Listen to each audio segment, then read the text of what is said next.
አዲስ 1879 ይህ የአዲስ 1879 የታሪክ ማስታወሻ ነው።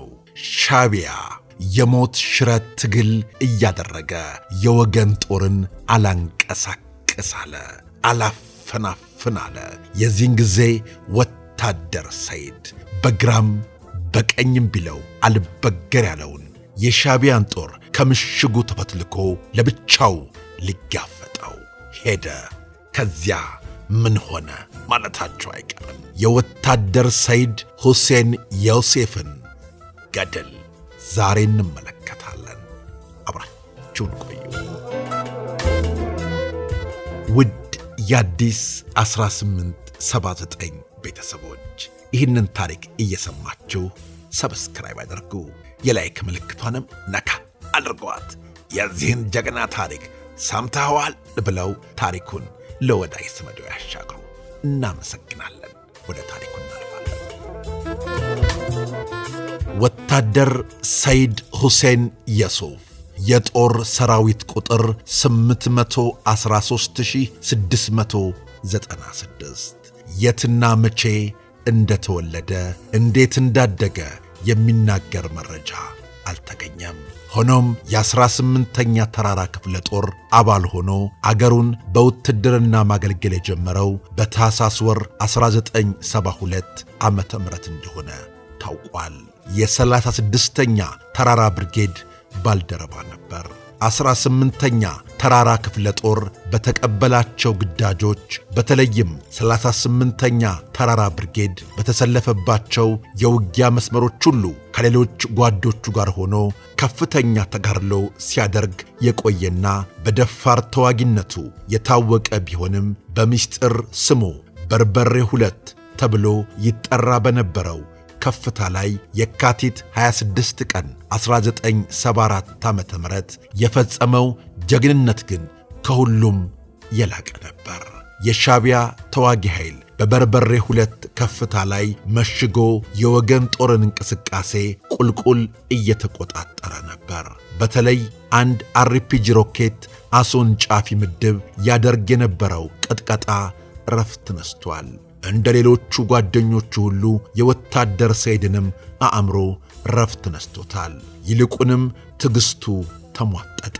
ስለዚህ በደረቱ እየተሳበ ከምሽጉ ወጣ።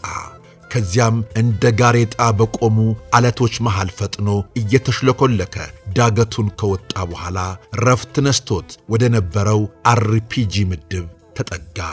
ወዲያው አከታትሎ የእጅ ቦምብ ወረወረና ለዘለዓለሙ አደብ አስገዛው።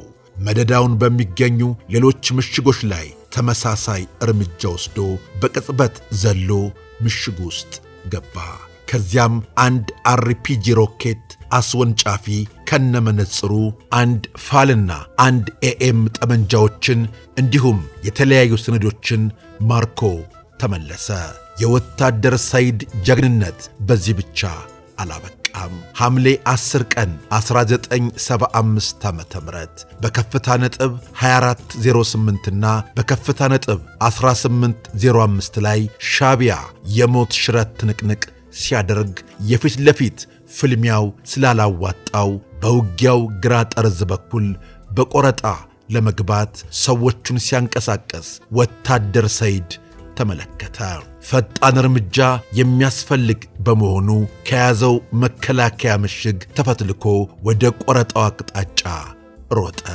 ከዚያም አንድ በአንድ እየለቀመ 6ቱን ከጣለ በኋላ ድርጊቱን በርቀት ይመለከት በነበረ የጠላት መተሬ ተኳሽ ተመትቶ ወደቀ። እርሱ ቢወድቅም ጠላት የቆረጣ ፍላጎት ስለተነቃበት እግሩን ሰበሰበ። የወገን ጦርም ከቆረጣ ጥቃት ተረፈ።